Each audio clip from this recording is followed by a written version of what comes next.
First வந்து வாரத்தில் 2 நாள் வந்து கண்டிப்பாக வேது பிடிங்க.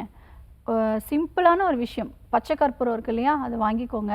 நாட்டு மருந்து கடைகளில் கிடைக்கும். ஒரு சின்ன பாத்திரத்தில் தண்ணி போட்டு நல்லா அதை கொதிக்க விட்டு இந்த பச்சை கற்பூரம் கொஞ்சமாக நுணுக்கி போட்டு நல்லா வேர்வை வரா மாதிரி வேது பிடிங்க. நல்ல ஃபேஸ் ஸ்டீம் எடுத்தாலே அந்த இன்ஃப்ளமேஷன்லாம் நல்லாவே குறைய ஆரம்பிச்சிரும். அதற்கு அடுத்து ஒரு சின்ன ஒரு கஷாயம், துளசி இலை கஷாயம் எடுத்துக்கலாம். ஸோ எளிதில் உங்களுக்கு கிடைக்கும் இல்லையா, ஸோ துளசி இலை எடுத்துக்கோங்க. கற்பூரவள்ளி ஒரு 2-3 இலை எடுத்துக்கோங்க. லேசாக தட்டி போட்டு நல்லா கொதிக்க விட்டு வடிகட்டி கொஞ்சம் தேன் கலந்து சாப்பிட்ட பிறகு ஒரு 7 நாட்கள் மட்டும் குடிங்க.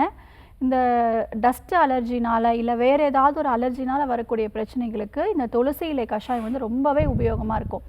அதுக்கடுத்து பிராணாயாம பயிற்சிகள் கட்டாயம் பண்ணணும். இந்த சுவாச ரீதியாக இருக்கக்கூடிய பிரச்சனைகள், சைனசைட்டிஸ், நாள்பட்ட சளி பிரச்சனை, நுரையீரல் இருக்கக்கூடிய பிரச்சனைகளுக்கு பிராணாயாம பயிற்சிகள் கண்டிப்பாக செய்யணும். ஏன்னா மூக்கில் அடைப்பு வந்து இருக்கும். ஸோ ப்ரீத்திங் எக்ஸசைஸ் பண்ண அந்த பிளாக் எல்லாமே நல்லாவே கிளியர் ஆக ஆரம்பிச்சிடும்.